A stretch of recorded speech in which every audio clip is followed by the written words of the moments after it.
It hurt to go there, you know, for 5 years in a row and get my balls stepped on and pushed down and rejected by the mountain. You know, the mountain decides ultimately. And looking back on it, I wasn't ready. I wasn't prepared. I hadn't earned it yet.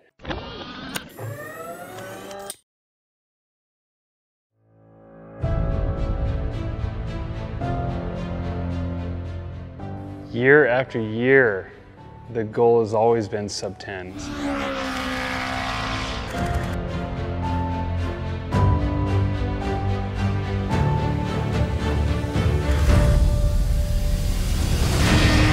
Oh, he's got a bit of smoke, a little bit of smoke. To go sub-10 at Pikes Peak is one of those like monumental achievements that not everybody knows about, but those that know Pikes Peak know how long people tried to go under 10 minutes.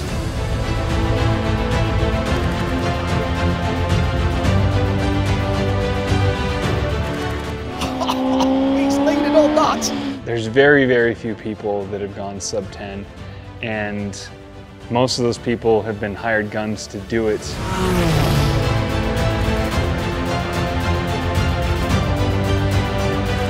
Going sub-10 at Pikes Peak is a huge deal. For a driver in their career, that if you can say that you've gone sub-10 at Pikes Peak, that's pretty incredible. And it isn't easy to do.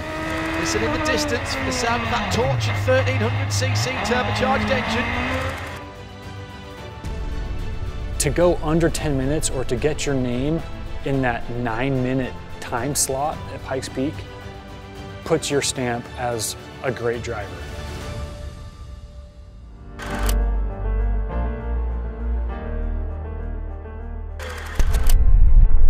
His first year at Pikes Peak was with Frank, and that had some interesting turn of events where the car was almost totaled on the first day. The team got it back together. I think that was one of the only other times Cole made it to the summit.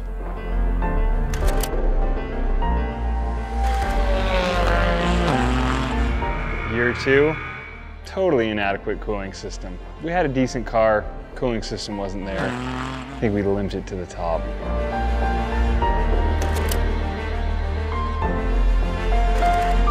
The third year at Pikes Peak, the GTR was 100% ready to go sub 10 minutes. And on the first day of practice, we break the crank, we spend all week rebuilding the engine, and right as we're ready to go, weather comes. We don't even get a chance to go to the top.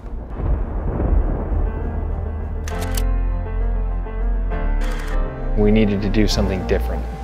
2018, Greg Tracy, great start, flat tire.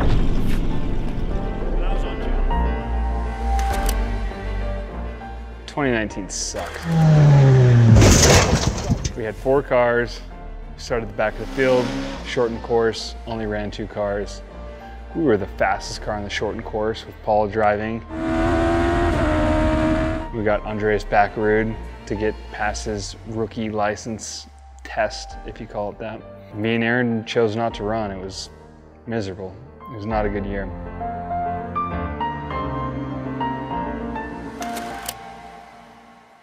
I don't know, this year was the last for sure year that I knew I had. It was, you know, with the pressure from Pikes Peak of wanting a result and sponsors and investors and anybody else who's been a part of this program, it's like you can only suck for so long before people pull out or don't believe or don't have the same enthusiasm for the program. So,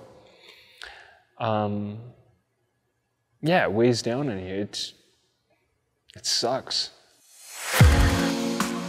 It's 2020, we're back. We brought 4 cars to tech at Pikes Peak this year. It was myself, Aaron Kaufman, and John McInnes.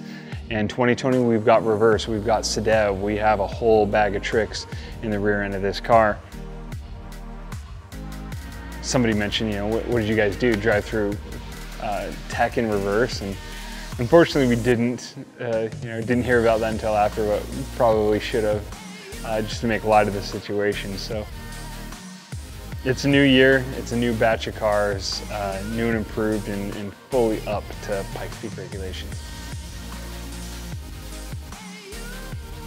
We didn't really have to do anything once we got through tech, and I mean, we got a decent night's sleep before we went up for our first day of practice.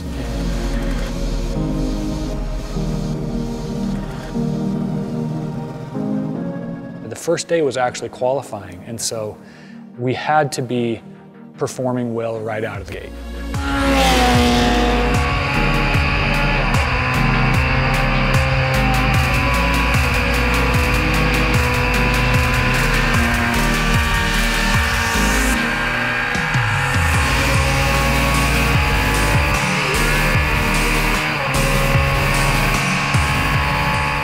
John McInnes and Aaron Kaufman, their cars are running perfectly.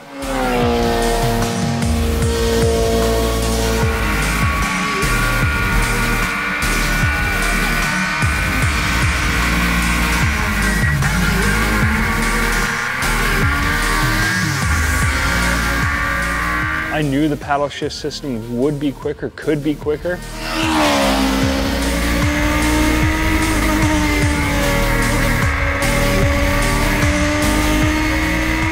And we elected to test that out for the qualifying day, and it didn't go well.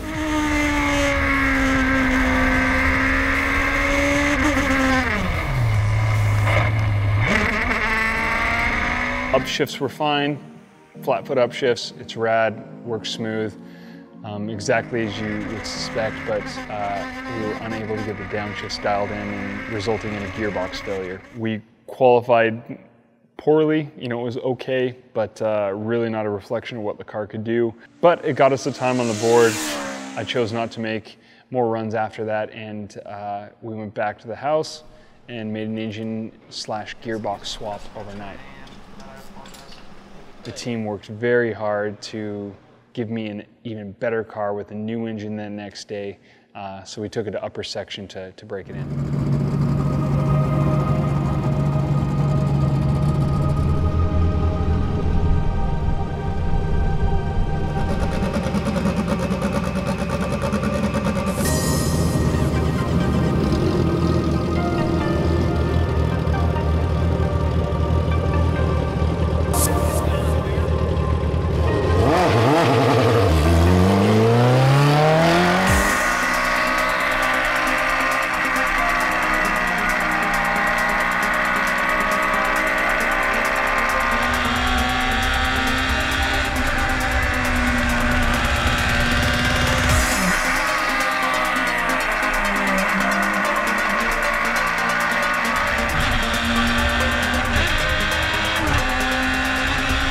The road is always kind of a big question mark.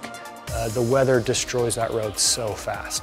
And so you might as well have a Baja truck at the top of the mountain just because that road can be so rough. Coal goes out.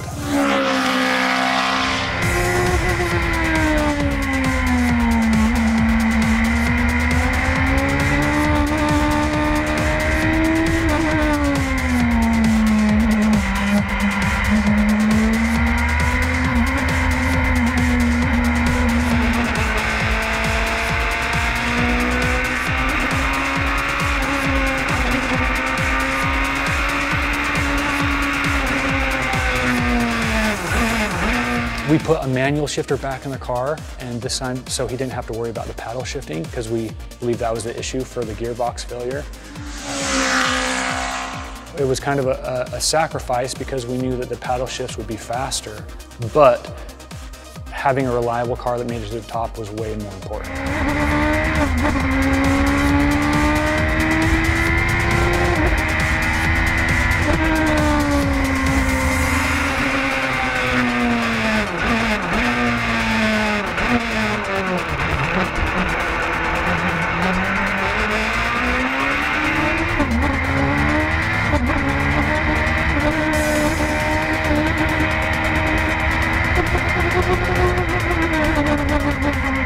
All three cars all week were flawless.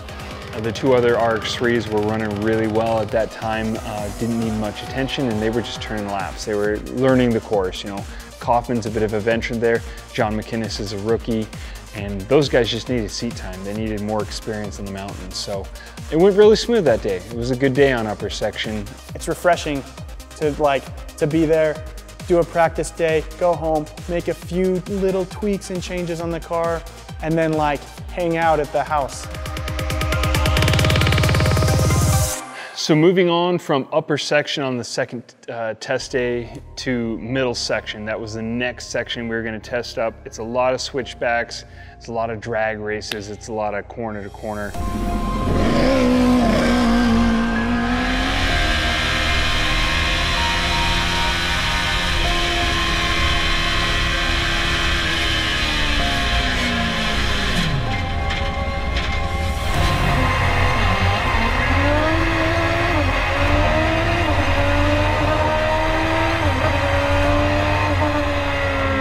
At this point, I had a little bit of heat and temp in the motor. It broke in a little bit, and I was ready to pick up the pace.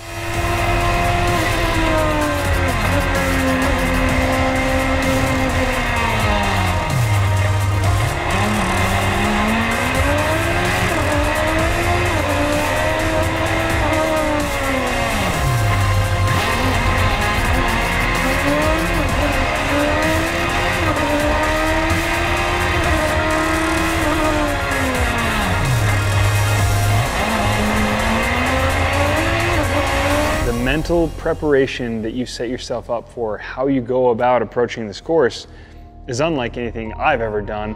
As I'm out there charging in the practice days, I'm leaving something in reserve. Let's say I'm going 80, 85%, maybe even 90% towards the end of practice. I'm leaving something on the table, and what I'm leaving on the table is race day. If I have drama at 80, 85%, I know I need to watch out for that section. But that section on practice day, I run during a different time than race day, hours apart. And so it's not even the same course. The sun's in a different spot. It may be hotter, cooler, there may be fluids down for previous competitors. There's a lot to process and think about, but I always leave a little bit in reserve on race day, or for race day, so I can push a little bit harder.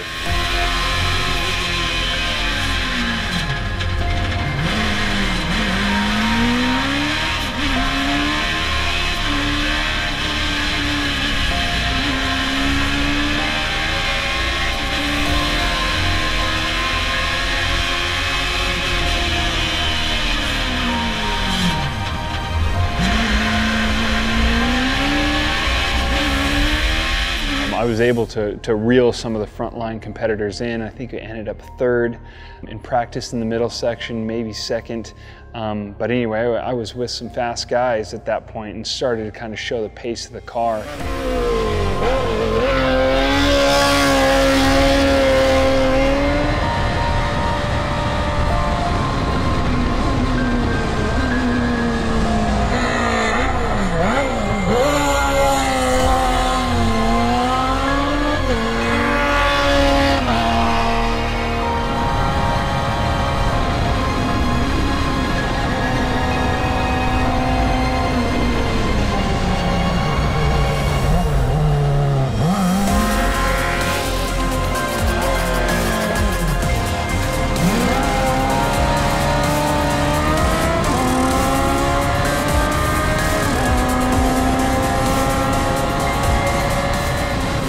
The other two dudes were chipping away at their lap time and going quicker every session.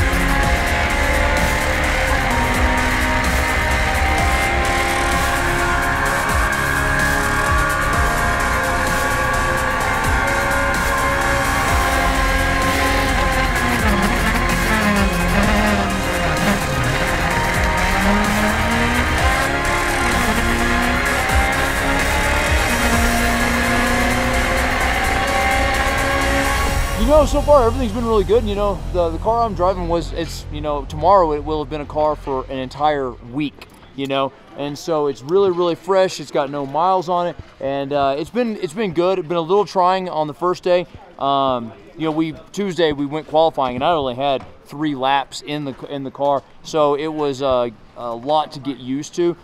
We've continued to make changes, and so I'm happy to run the bottom section again. But overall, it's been a great week. Interesting. Holy shit. Well, P. I know. Not engineered, dude. I was bobbing so hard, it's like all the shifts. It just blew out like Fast and Furious style, like the floorboard. Yeah. Dude, it's stuck in a bear's eye. You'd never believe it. There's a wounded bear like over there. Damn. On Friday, it's a optional race day or optional practice day. 2-minute rule today. If I send somebody and they finish and nobody presents within 2 minutes, I'm going to stop it, bring them down, and we'll start over again.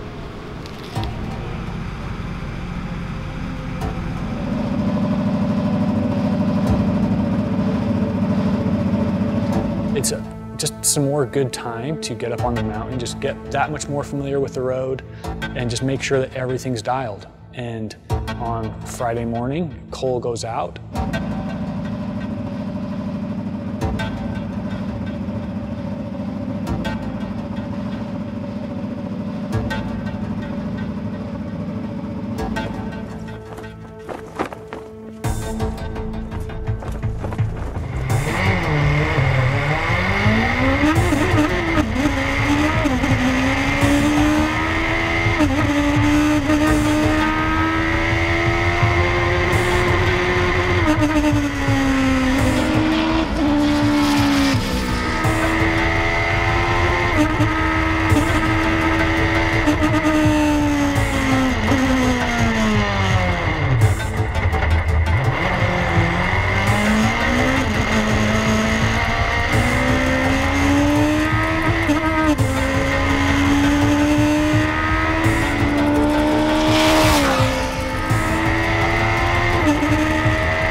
Doesn't come back down, doesn't come back down. We're looking around.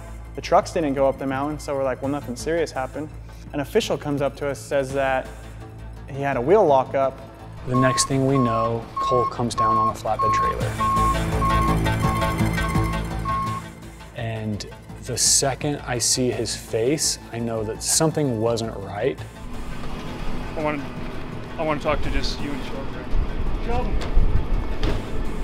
And Cole points at me, and he's like, you, come talk to me. He says, I almost died. That was the scariest thing that's ever happened to me in a car. And all we knew at that point, and all that Cole had really said, was that one of the brakes had locked up and he had completely lost control of the car, and he was just a passenger.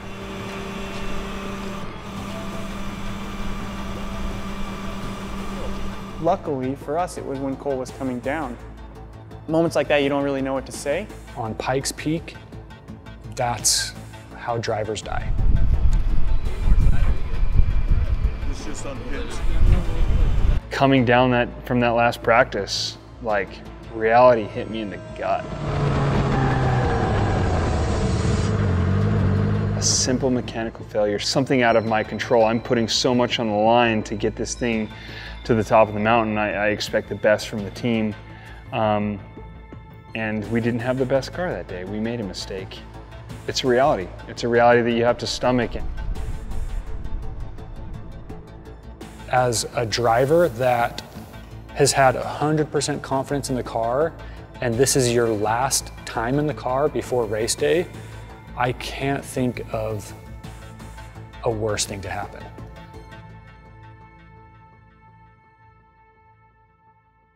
That evening, we pull the car apart, and within 5 minutes of trying to diagnose the issue, we know exactly what went wrong.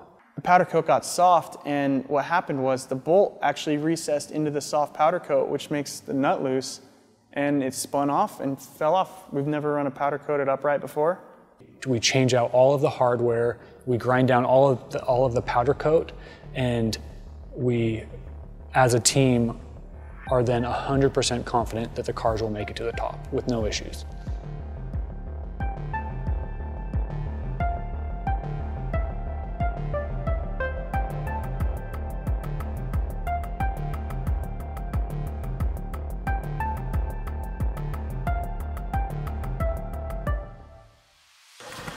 this year, 2020, the 98th running of the Broadmoor Pikes Peak International Hill Climb, presented by Gran Turismo.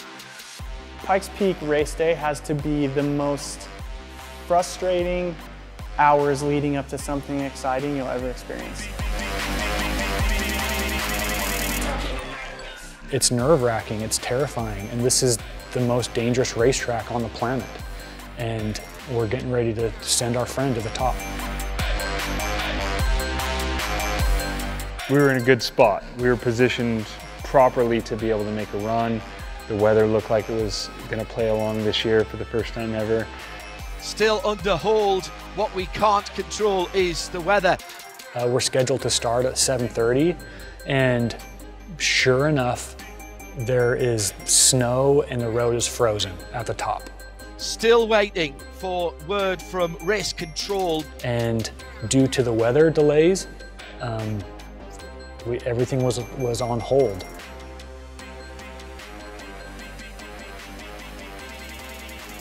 I had the time to mentally get in the right spot to take a charge at the mountain. So certainly seeing that the mountain is responding. Before the mountain changes, well, it's a quick mountain today for those that want it.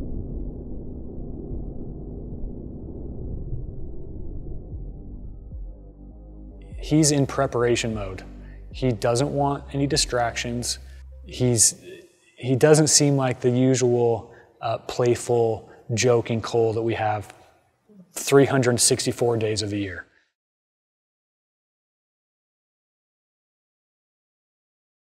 Before he hops in the car, Cole goes around and hugs every member of the team.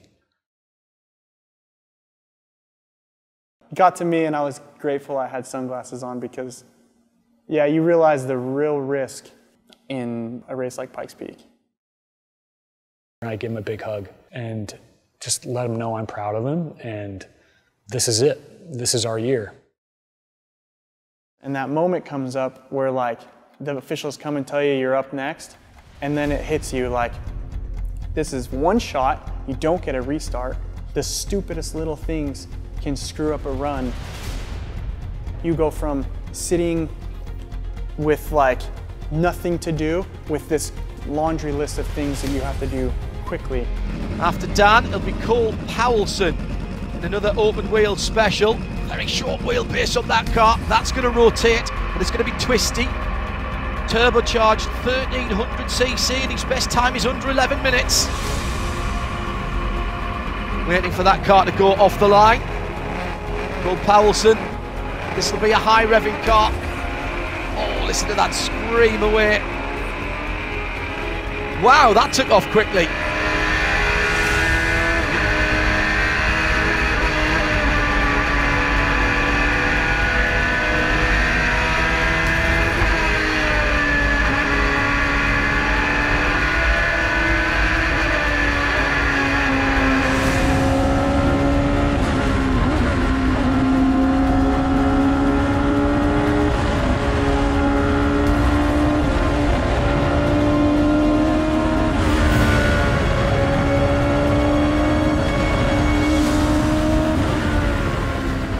Weighs about as much as your average shopping trolley, so only with 1300cc. It's all about keeping the motor spinning high.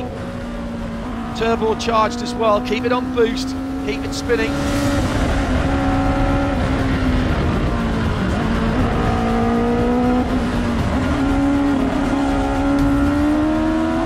He is ripping, like flying through it. The commentator is talking about how fast this car is.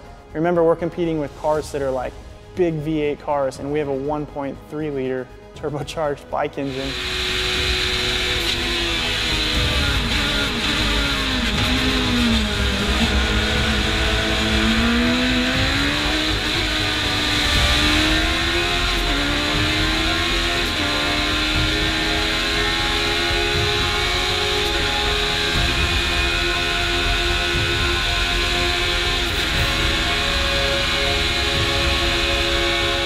The little 1300cc Cole Powelson special has just gone through the picnic grounds.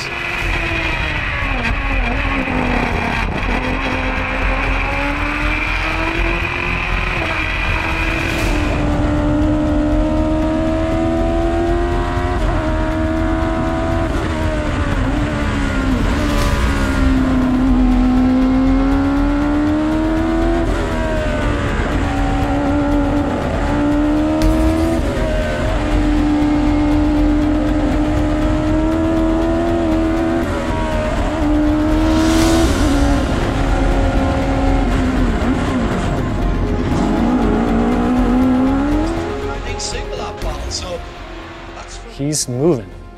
Through the first section, I think he's only a couple sections off of the fastest time.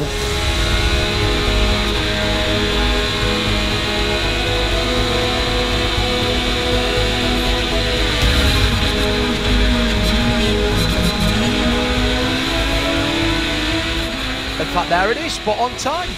The 1300cc going through Ski Hill, the Sierra Alpha, called Paulson. He's looking to beat a 10:57.007 back in 2006. The World Time Attack Challenge world record belongs to him from 2019 and an R35 Nissan GTR. Excellent.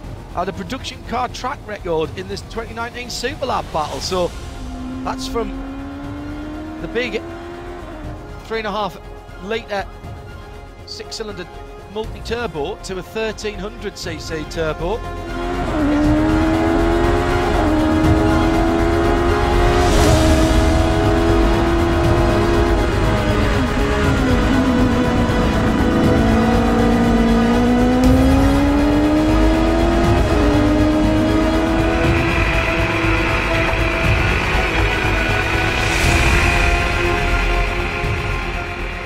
Moment we're waiting for Cole Paulson.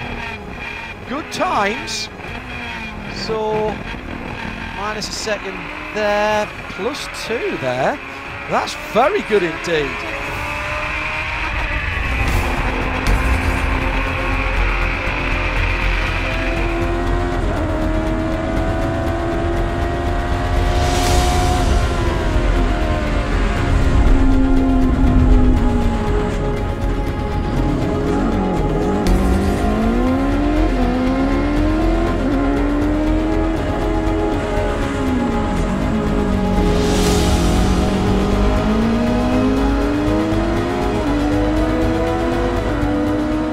The second sector, he's actually up. He's in the green, which means he's moving faster than anybody else through that section.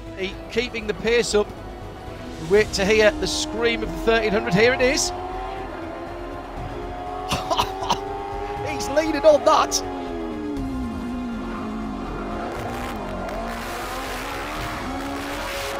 On. 2:46.1. Lost a couple of seconds there. He's in for a mid-9, 9:30 something, 9:35, maybe 9:40. And so we're all excited. We're like, man, he is flying.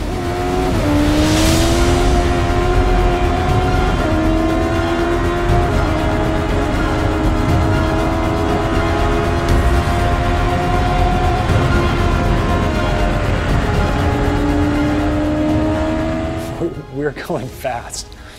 And so Cole comes into the third section, the final section of the mountain, and we know that he's neck and neck with the fastest times of the day.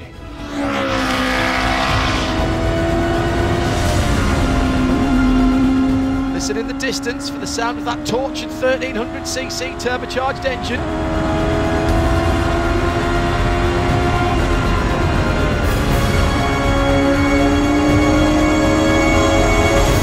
He's got a bit of smoke, a little bit of smoke just coming out the battle. Was that a tyre spinning up? Maybe. Looks like turbo smoke, it's white.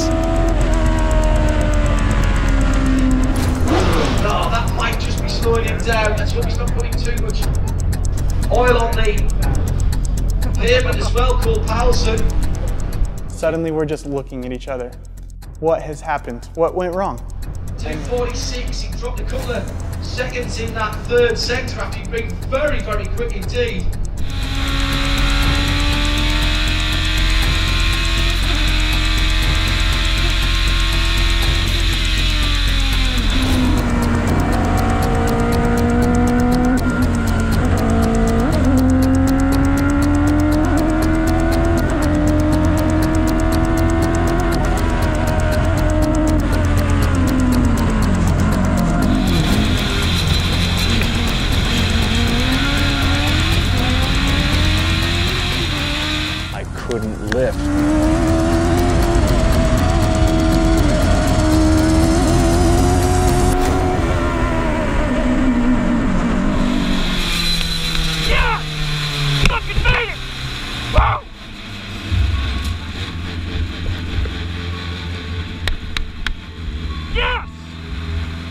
When I summited, I was so stoked that I summited.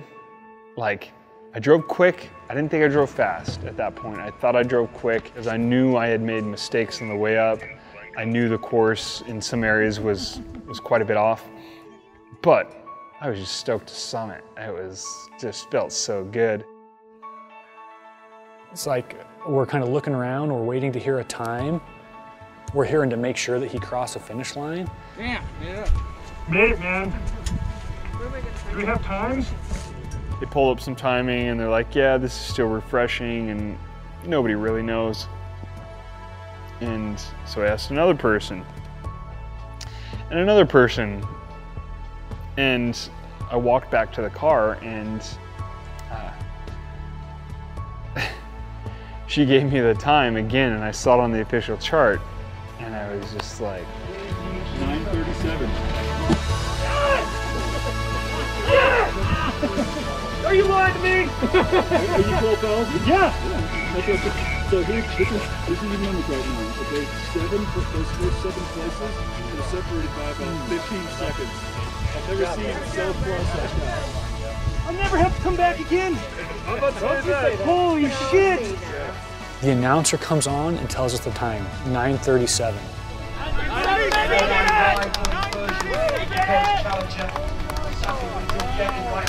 In the UK.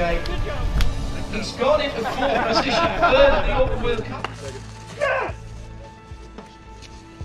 Oh, my wife's gonna be so happy. If anything was more consistent in my driving, it was crying during interviews at the summit. I went 5 for 5. I just broke into tears.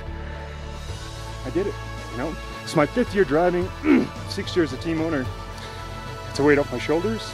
It's so, oh my God, it feels good, man. You're away from your family, you're in the shop, it takes away your time and money. Sometimes you wonder if it's even worth it. I can tell you it is. Not only did he beat his personal record, he went substantially faster than that. And as a team, we couldn't have been more ecstatic. I've never been that, like, confused and then happy so quickly. You're running around, you're high-fiving your friends, wiping Caleb's tears up for him, and then you realize, oh, we still have 2 cars that need to go up the mountain. We got the tire warmers on John's car. He was super confident with the car. He didn't want to make any changes to the car all week. He was so happy with how everything felt that he was just going to drive it. And he's an incredible driver as well. Number 54 is John McInnes. He's a rookie. It's another 1300cc motorcycle engine, so it'll be revving to the high heavens.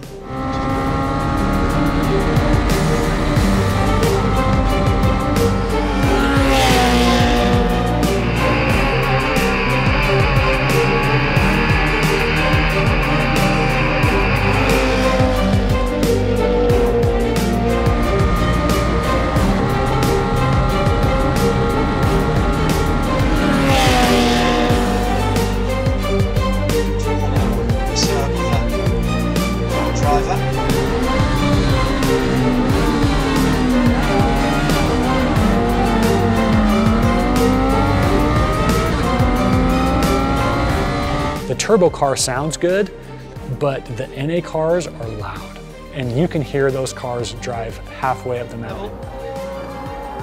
Here's John McInnes and the RX3, the Sierra RX3. No stranger to Hillclimb. All these Sierra cars RX3, John. He's been competing.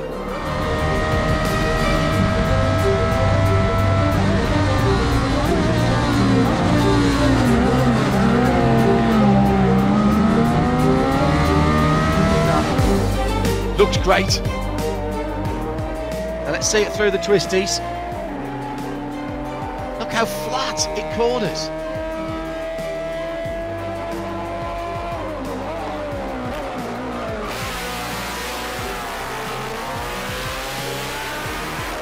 Again, almost a Scandinavian flick to unstick the rear end and get the car going the wrong way. So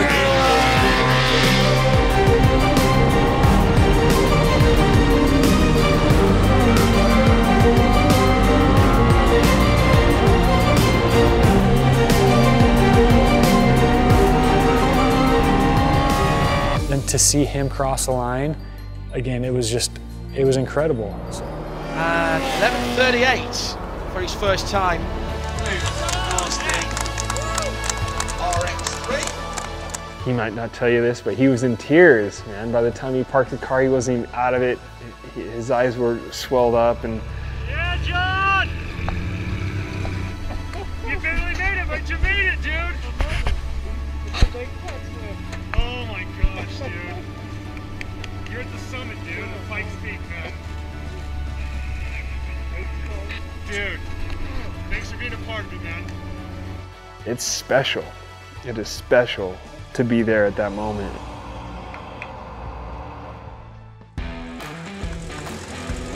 Aaron did the same thing, 100% business. He's no rookie to Pikes Peak. Another Sierra RX3 on the line.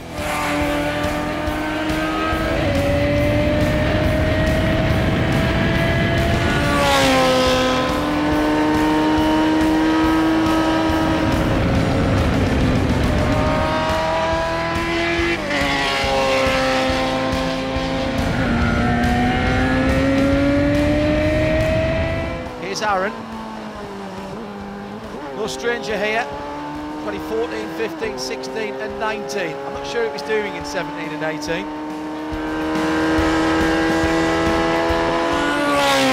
Through the brake test area. And that 1300cc motor there, what do you reckon? 12.5, 13,000 revs? Has to be, at least that.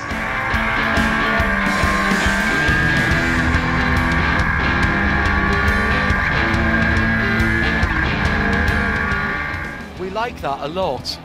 No wonder those Sierra RX3s are getting popular. You can have a lot of fun in that. I suggest that's all about momentum.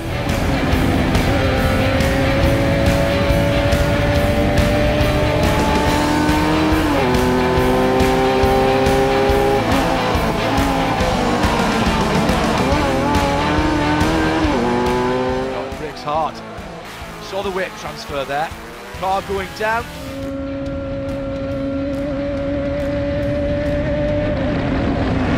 7th in open wheel, 11:45 for Aaron in that RX3. He crosses the finish line, and as a team, it felt like we had won Pikes Peak. Not only did we get our driver into the 9-minute club, we not only had 3 cars make it to the top, we had 3 cars make it in very respectable times.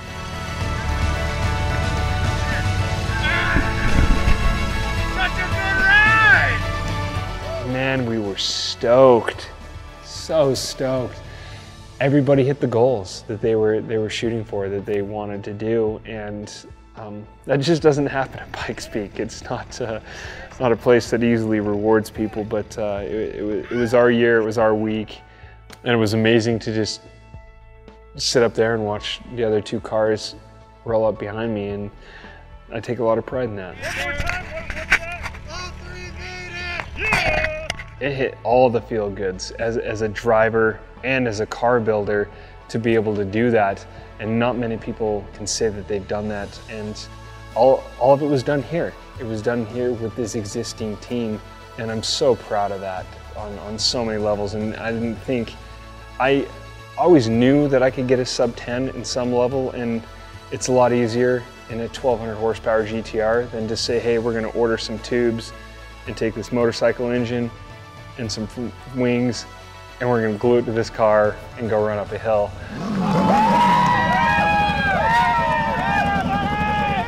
It was just kind of unreal. He was only 1.9 seconds off of the overall fastest time, the fastest guy at the mountain. Feels good, man. It feels really good to get this for the team. It's different. Things will never be the same.